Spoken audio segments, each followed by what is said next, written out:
Ice baths suck, and in today's video we're going to explain exactly why. I'm Parry from coachparry.com, where we help you get fitter, faster, stronger. In the comments below, let us know if you use ice baths, and if not, why not. I'm going to hand over to Shona and she can start unpacking. All right, so what is an ice bath? It's pretty much what it says, right? It's a bath or a bin of water with a bunch of ice chucked in. But yes, it is as simple as that. It's a matter of being able to immerse yourself, whether just your lower body or whole body immersion, into water that is particularly cold, that will then help you recover. And Dev will go into a little bit more of the specificities around the temperature that you should be having an ideal for an ice bath. Why have ice baths become so popular? Most likely, and one thing we tend to see quite a lot, is it has become a popular culture. How often do we see elite athletes, professional athletes all over their social media? They've finished a race, they're sitting in an ice bath, they're taking selfies, and that has honestly become quite a big factor as to why people are doing ice baths and why they do it so often.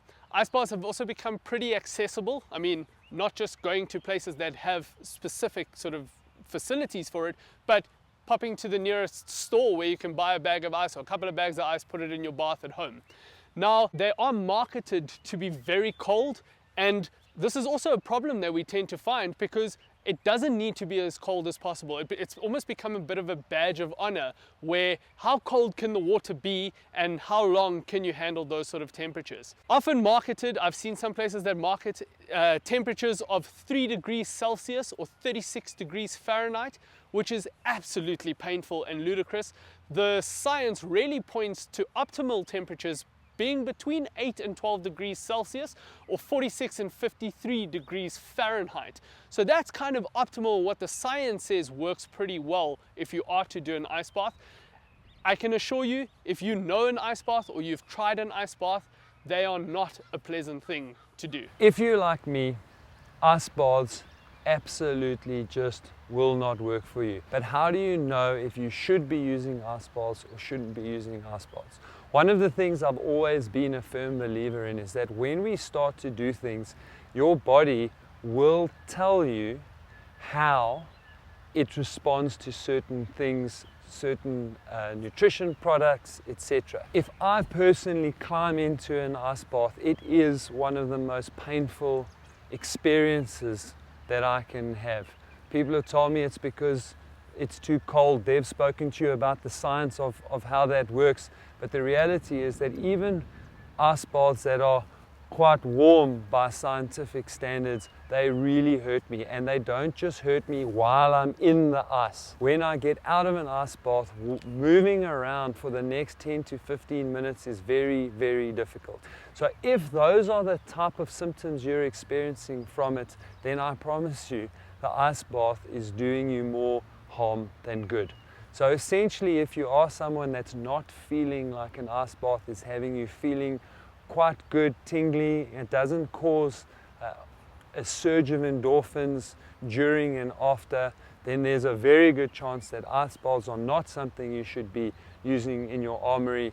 And Shona's going to talk us through a couple of ways that you can recover without using an ice bath. All right, so Devin and Lindsay have given you a bit of the lowdown here on ice baths. And so when not using it from an adaptation point of view, where it kind of hurts the adaptation on a very short basis, what should we be doing instead? That is where we want to then use other forms of recovery that aren't going to hinder your physiological adaptation in that short term. So the first two things that are the most important are always going to be your sleep and nutrition.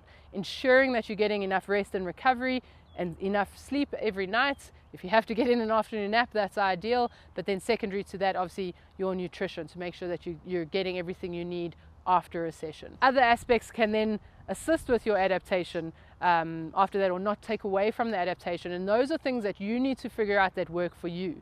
Things like compression garments and those sorts of things are quite 50-50 in the literature at the moment, and really it comes down to your subjective feeling of whether or not you are recovering or if that is helping you.